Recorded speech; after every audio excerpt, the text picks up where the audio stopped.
Shabbat Shalom Uborach, ou Beshem Hashem Naaseh Venatzliach pour ce Shabbat exceptionnel qui tombe avec Purim, Shushan, Katan, mais aussi la paracha de Tetzavé, dans lequel le nom de Moshe Rabbeinu, comme tout le monde le sait, ne figure pas. Comme l'explique le Baal HaTurim, Moshe Rabbeinu a pris la défense des enfants d'Israël après la faute du Vaudor et a dit « Si tu veux exterminer le peuple d'Israël, alors efface mon nom de ta Torah. » Et le mot Sifrecha, Machanina, Misifrecha, efface-moi, Misifrecha, Sefer Kaf, le 20e livre.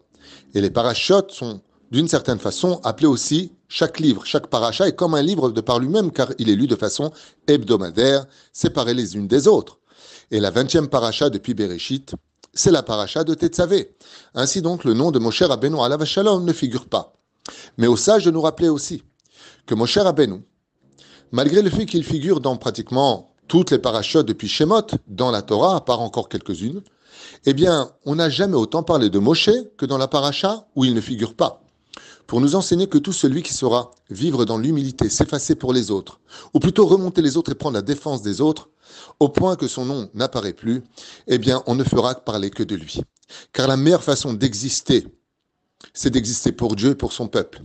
Ainsi donc, le peuple et le Créateur le feront exister encore plus fort que s'il avait tout fait pour avoir son nom. Ainsi, la paracha de Tetzavé, tous nos commentateurs commencent avec justement cette grande question, où est Moshe ? On parle de lui alors que son nom n'y est pas, car il voulait qu'on l'oublie pour cette paracha. Et tout celui qui s'efface, on le rappellera toujours. D'où l'importance de l'humilité et de toujours savoir que dans la vie, Be'ezrat Hashem, plus on fera ce qu'il faut pour notre peuple et le relever, plus on servira l'honneur de Dieu et plus notre honneur à nous-mêmes sera mis en première page. Cette paracha nous compte aussi les vêtements du Kohen Gadol et puis ensuite, vers la fin, les sacrifices. En revenant sur les magnifiques vêtements qui faisaient la capara de nos fautes, les réparations de nos fautes, que ce soit le meurtre, le lashon hara, l'inceste et autres, l'idolâtrie, eh bien, il y avait quelque chose d'assez curieux.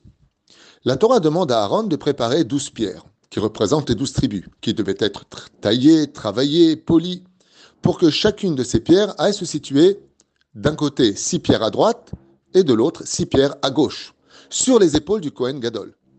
Et ensuite, reprendre 12 pierres et les laisser à l'état pur, sans les travailler, pour les mettre sur le choshen, c'est-à-dire le Urim Vetumim, sur le pectoral du Kohen, qu'on appelait Avne Miluim, et les pierres des épaules, on les appelait Avne Shoham.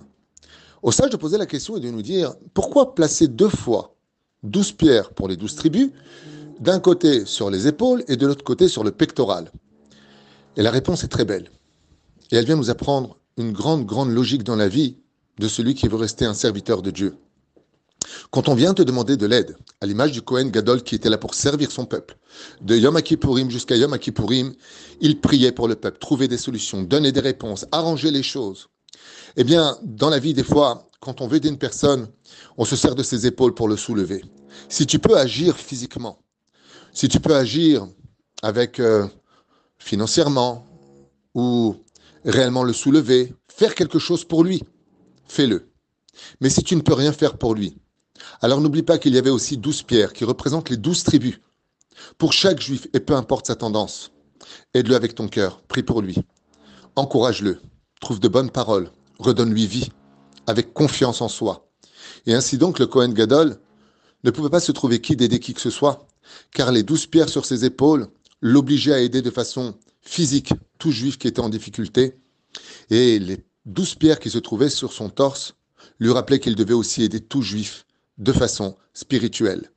Ainsi donc, pour nous, comme c'est marqué, Ve'ata tetzavé aide béni Israël, même si effectivement toutes les mitzvot de cette paracha parlent essentiellement des habits du Kohen Gadol et de son rôle à jouer au sein du Beth Amikdash, il vient aussi nous rappeler Ve'ata tetzavé béni Israël, parle à tous les enfants d'Israël, car nous aussi, dans notre travail de tous les jours, on peut avoir le comportement du Kohen Gadol, d'être capable d'aider si on le peut, et puis si on ne peut pas, eh bien de prier pour lui, de lui donner une belle parole, des paroles qui viennent du cœur, ou une prière qui vient du cœur, peut aussi bien aider que les 12 pierres qui brillaient sur les épaules du Kohen Gadol, qui par contre, elles représentent l'aide physique, l'aide qui apporte par exemple, prêter une maison, de l'emmener en voiture, ce que je peux faire pour toi.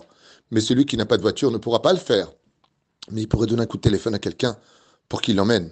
Et ça, c'est ce qu'on appelle les Avne Miluim, Les Milouim, en Israël, ce sont les réservistes. Ceux qui viennent, ceux qui accourent pour aider. Ainsi donc, de la même façon, si toi tu n'es pas un soldat sur le terrain, alors sois au moins quelqu'un de Milouim, comme ces pierres qui brillaient pour rappeler à l'état pur que chaque juif a le droit d'être aidé, ou de façon physique, ou de façon spirituelle. Shalom Shabbat, Shalom Vorach, que de bonnes nouvelles, et que Akadosh Baruch Hu Bezrat Hashem ramène tous nos otages en bonne santé à la maison. Vishmor al chayalenu votanu, mikol nega ou machala, ou mitzuka chaz veshalom, sheniske le yeshuot benechamot, avec un très très bon purim, chez Tavo alenu le tova velivracha, d'ici un mois précisément. Kol tuv, Shabbat Shalom.